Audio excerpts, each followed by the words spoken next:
লীলাধরের কত লীলা।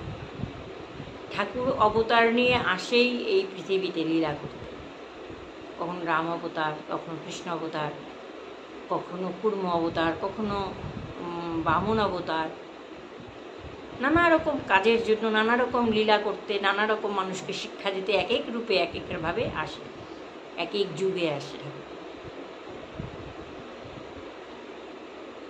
ঠাকুর আজও লীলা করে, কিন্তু যাদের ঘরে ছোটো ছোটো লাড্ডু গোপাল আছে, যারা তোমরা আদর করো, যত্ন করো, ঠাকুরকে সেবা করার সুযোগ পেয়েছো, তারা জানো ঠাকুর অনেক লীলা করে, প্রতিনিয়তও করে। তো তোমাদেরকে আজকে একটা ঠাকুরের মাখন চুরি লীলার একটা গল্প শোনাব। তো ঠাকুর তো একটা মণ্ডলী তৈরি করেছে সব বন্ধুদের নিয়ে, সখাদের নিয়ে, চৌর প্রচার প্রসার মণ্ডলী, সব 3 বছর, 3.5 বছর, 4 বছরের সব সখাদের নিয়ে সব গোপীদের বাড়িতে গিয়ে গিয়ে ঠাকুর মাখন চুরি করে। তো গোপীরাও খুব খুশি, ঠাকুর মাখন চুরি করে। তো সব সময় তাদের মধ্যে একটাই আলোচনা, যে যশোদা মাইয়ার লালা এসেছিল, নন্দের লালা এসেছিল, আমার ঘরে চুরি করেছে, আমার ঘরে চুরি করেছে। তো প্রভাবতী নামে এক গোপী, সে বলছে আমার ঘরে আজ পর্যন্ত চুরি করতে আসেনি কখনো। সবাই বলছে কেন, তোর ঘরে কেন আসেনি? বলে ওর যদি প্রাণ পেয়ারি হয় তাহলে আমার ঘরে কখনো চুরি করার সাহস পাবে না। এই কথাটা ঠাকুরের এক সখা শুনে নিয়েছে। সখা শুনে নিয়ে তো ঠাকুরের কানে তুলেছে, বলে এত বড় কথা, এত বড় চ্যালেঞ্জ। প্রভাবতী, আচ্ছা প্রভাবতী, দেখছি, দাঁড়া, তুই আমার সাথে চ্যালেঞ্জ করছিস, দেখাবো তোকে মজা। তো ঠাকুর করেছে কি, বলে আচ্ছা এই এখন প্রথম হবে, আজকে প্রথম চুরি হবে প্রভাবতীর ঘরে। প্রভাবতীর দেওরকে ঠাকুর হাত করে নিয়েছে। প্রভাবতীর দেওরও 3.5 বছরের ঠাকুরের এই চৌর প্রচার প্রসার মণ্ডলীর মেম্বার। তো ঠাকুরের প্রভাবতীর দেওরকে ঠাকুর বলে রেখেছে, এই তোর বৌদি যেদিন ভালো মাখন তৈরি করবে আমাদেরকে খবর দিবি। তো বলছে হ্যাঁ, আমার বৌদি তো আজকে ভালো মাখন তৈরি করেছে। তো বলছে আচ্ছা এখনই যমুনার জল আনতে যাবে, চল আজকে যাবি লালা? বলছে হ্যাঁ নিশ্চয়ই যাব। তো সব বন্ধু বান্ধব, সব সখাদের নিয়ে ঠাকুর প্রভাবতীর ঘরে গেছে। প্রভাবতীর ঘরে সেই ছিকার মধ্যে বড় বড় যে হাঁড়ি, দই, ঘি, মাখন, এগুলো অনেক উঁচুতে ঝুলিয়ে রাখে ছিকা করে। ছিকা মানে দড়ি দিয়ে তৈরি এক ধরনের, কি বলবো ওটাকে, দড়ি দিয়ে দিয়ে তৈরি করে তার মাঝখানে হাঁডিটাকে বসায় আর কি, বড় হাঁডিটাকে বসিয়ে তো ওটার মধ্যে দই হাঁড়ি সব মানে ঝুলিয়ে রাখে উপরে আর কি। তো ঠাকুর ওখানে কি করেছে, প্রথমে 4 জন, তার ওপর 3 জন, তার ওপর 2 জন, তার ওপর ঠাকুর। তো পেরেছে ওই হাঁডিটাকে। তো পারার পর ওটাতে মাখন ভর্তি, খুব সুস্বাদু মাখন। ঠাকুর খেলো, ঠাকুরের সব সখারা খেলো, পেট ভরে সবাই খাওয়ার পরেও অনেক মাখন রয়ে গেছে। তো ঠাকুর কী করেছে, তারপর বাদুরগুলোকে খাইয়েছে। তোমরা জানো যে নন্দগাঁও, বরসানা,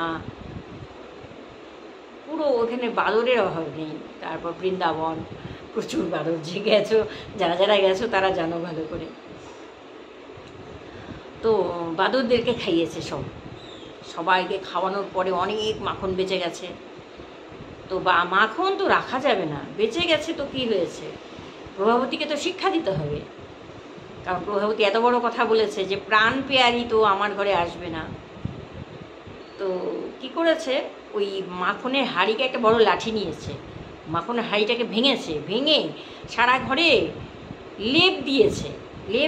মানে তোমরা কি জানো যে মাটির ঘর না, মাটির ঘর যেরকম করে লেপ দেয়, তো ওরকম করে মাখন দিয়ে ওই গোপীর ঘর পুরো লেপ দিয়েছে, পুরো দেয়াল লেপ দিয়েছে, ঘরের মেঝে টেঝে লেপ দিয়েছে ওই মাখন দিয়ে সব পিছনে লুকিয়ে আছে, দরজার পিছনে লুকিয়ে আছে, যে আচ্ছা আজকে আসুক, যমুনা জল নিয়ে আসবে, তারপর মজা দেখাবো।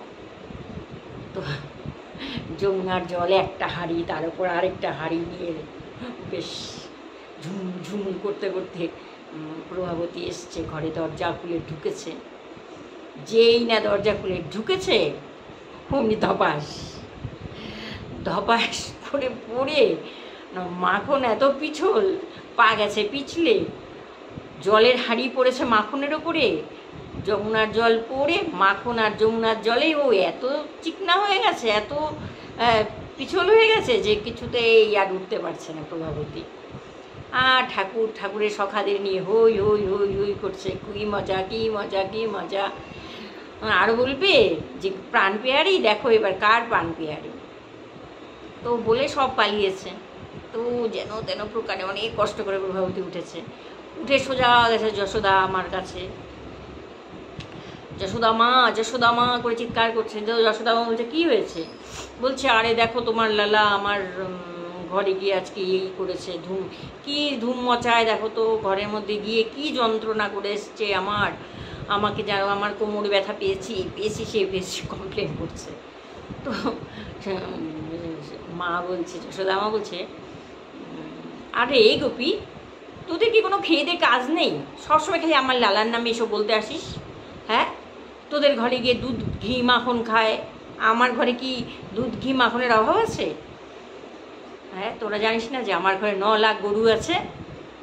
আমার ঘরে দুধ ঘি মাখনের সারা নন্দগাঁও আমার যদি দুধ ঘি মাখন ঢেলে দিই তবু আমার অভাব হবে না?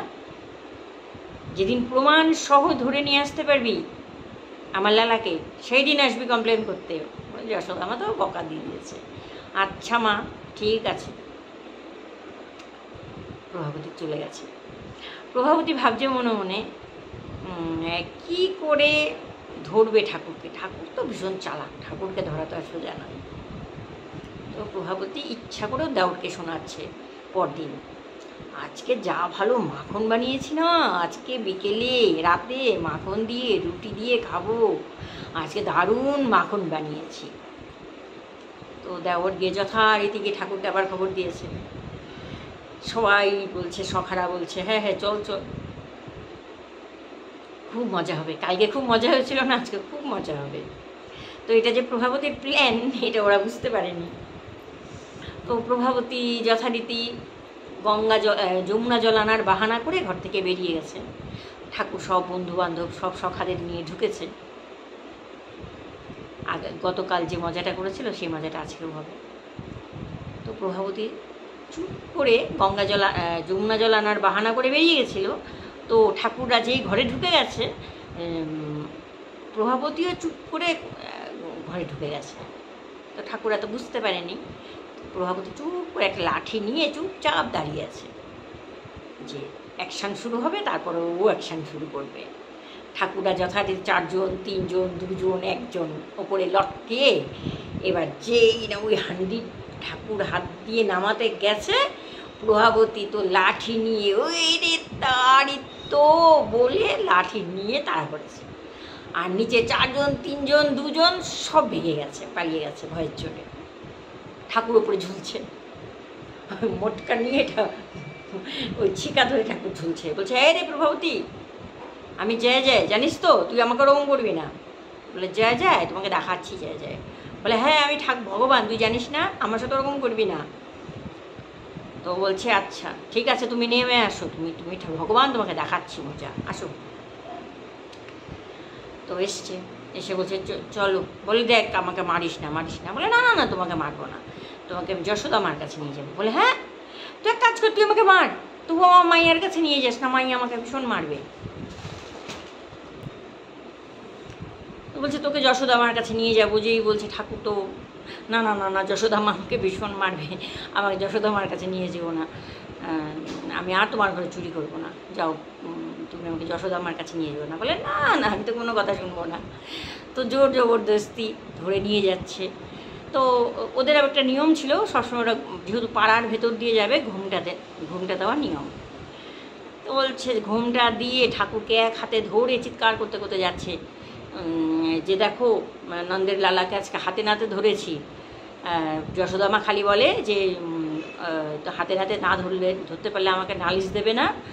তো আজকে হাতে নাতে ধরেছি, বলতে বলতে তো যাচ্ছে ঘুমটা দিয়ে। তো ঠাকুর ভাবছে আরে এই তো বহুত নিন্দা হয়ে যাচ্ছে, সবাই দেখে নিচ্ছে, এই তো ভীষণ নিন্দা হচ্ছে আমার, তো একটা কিছু তো বুদ্ধি খাটাতে হবে।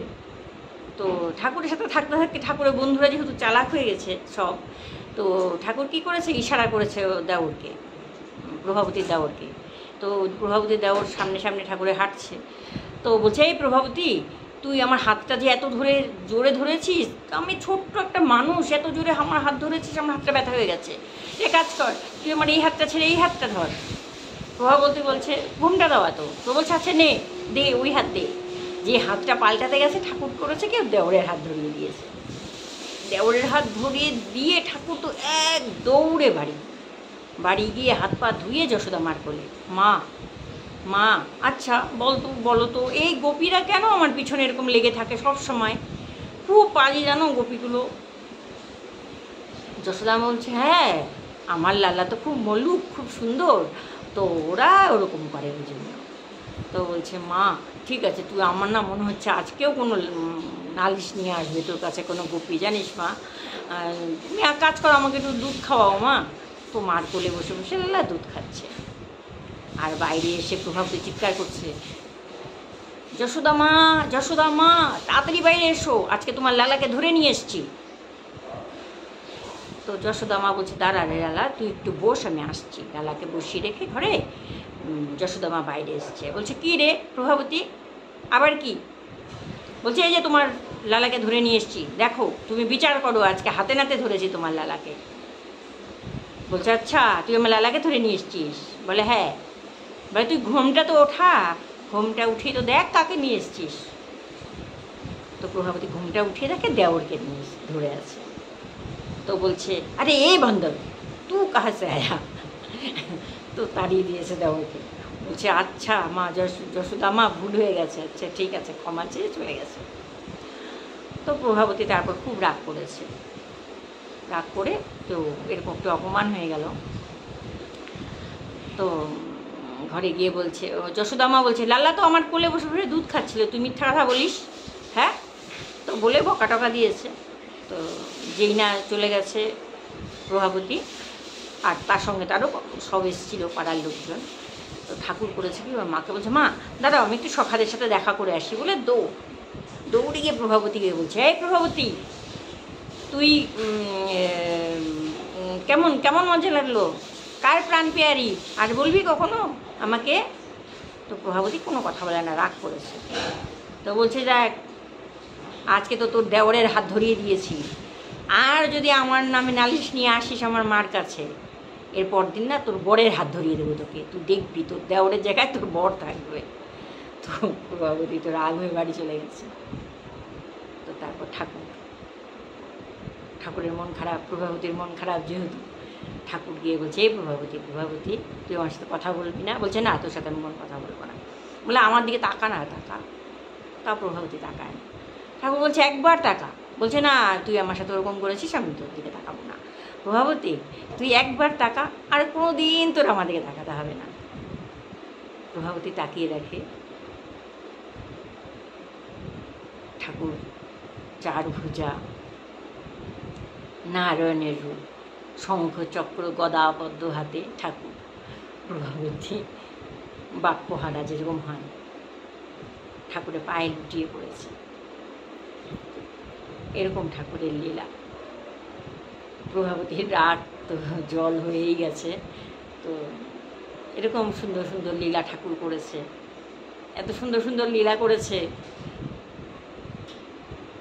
তো আমরাও সেই লীলা শুনে শুনে মজা নিই। এই লীলা শুনতে শুনতেই ভালো আছি, সুস্থ আছি। সবাইকে সুস্থ থাকতে বলি, সবাই ভালো থাকবে। টাটা, রাধে রাধে বন্ধুরা।